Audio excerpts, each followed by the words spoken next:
How to get Microsoft Copilot to analyze your Excel spreadsheet. Copilot is Microsoft's artificial intelligence, AI, powered by OpenAI's GPT-4. Copilot is built into the Microsoft Edge browser, but the Edge browser will not recognize Excel spreadsheet files. The question is there a way to get the Edge browser to recognize and analyze Excel spreadsheets? The answer is yes, and I will show you how in this video.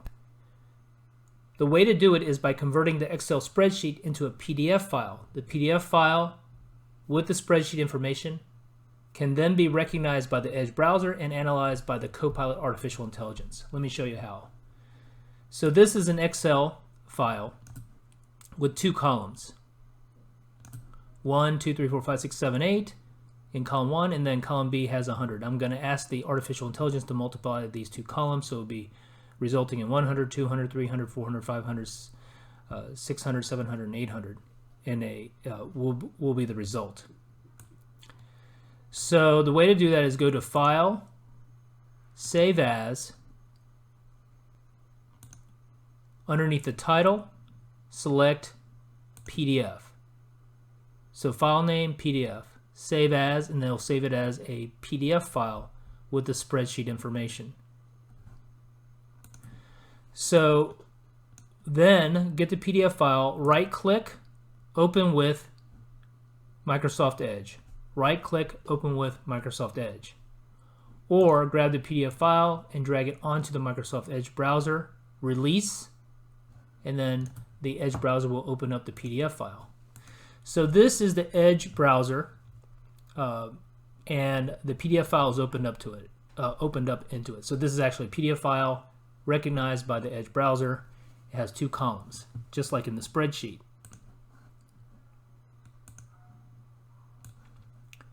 So what I'm going to do now is go to the upper right-hand corner and click the Copilot icon.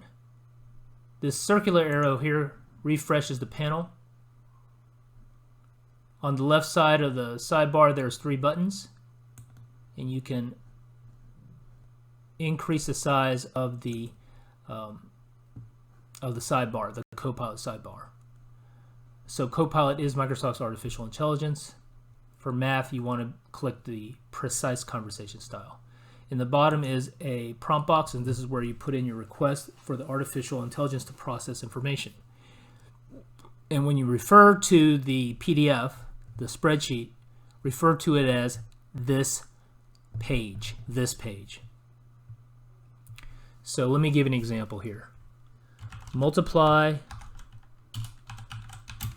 the first 2 columns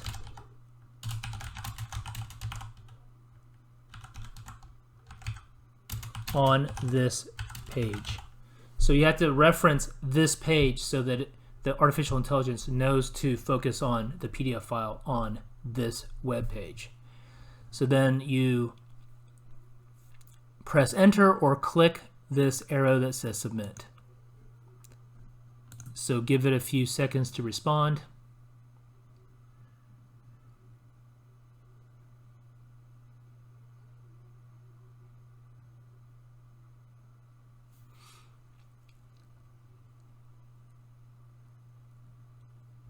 So this is a satisfactory response.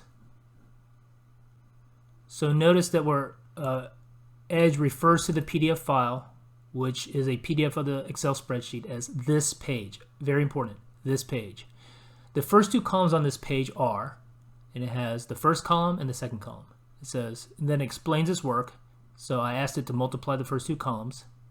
And then it gives me the results of this calculation, which is actually correct. 100, 200, 300, 400, 500, 600, 700, and 800. Seems amazing. Now, when you use the artificial intelligence, I want to make you aware of something that's very important. One is that the artificial intelligence, specifically ChatGPT, which is made by OpenAI, which makes GPT-4, which powers the Copilot, is known to make math errors. Here, this is a Wall Street Journal article from August 2023. Why ChatGPT is getting dumber at basic math. So you need to be aware of it. So basically, you got to check the work. On a broader issue is this thing known as AI hallucinations. This is where the artificial intelligence produces a result, and on first glance, it looks and sounds really good and smart. But as you look deeper, there's errors and it's gibberish. It just confabulates information. So you got to know the limitations. So just because it's a computer and it gives you a fancy sounding answer does not mean that it's a correct answer. So in the category of artificial intelligence, for me, knowing this, I mean, I don't want to, I care about the quality of my work. So artificial intelligence at this point, what's available and what can be used right now with reasonable confidence are things where you have human oversight, or oversight by me in my case. For example, in the case of artificial intelligence, one category I like is natural language processing, NLP. That includes dictation. So I use dictation a lot. I'll dictate into my iPhone. I'll dictate into Microsoft Word. You can dictate into Google Docs. And that saves me from typing. And the dictations tend to have correct spelling. The other thing I use frequently is text-to-speech, where I have the computer read to me. Microsoft Edge has a very good read-aloud text-to-speech artificial intelligence. Using Grammarly, using Microsoft Word's editor to do spell check and grammar check. These are actually artificial intelligence, and it's taken many years to develop. These are advanced, and also there's human oversight. So they assist me in my productivity. In terms of using Copilot, Microsoft Bing Chat, or Google Bard, I may use it at the beginning of a research project to help generate ideas. But I myself take pride in my writing. I would not let it draft a writing. Now, in some cases, like artistic pursuits, I think that, for example, for doing generating audio, music, or art, there's a place for it. It's not my particular emphasis, but again, there's human oversight, and also accuracy is not the most important thing in artistic things. You ask the AI to generate a painting. If you like it, you like it. But if you're doing precision work, then that's not it. So in terms of doing professional business type work, in terms of text, maybe use it to help you generate ideas for research. But then you use Google or Bing search to go to the original sources and then actually check the work.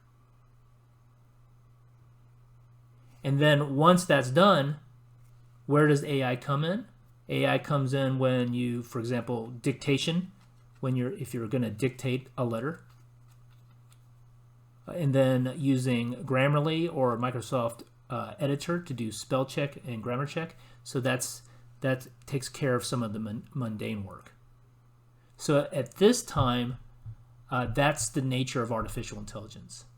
Will artificial intelligence get better? Maybe, maybe not. I mean, the mathematical model, the model that it operates under, the current models may not work well for math. It may never give satisfactory writing in professions that require a lot of precision. So at this point, that's the nature of things, and we'll see how things develop. But as of December 2023, that's the state of artificial intelligence for office productivity, which can also refer to productivity tools used in the college setting or in the office setting.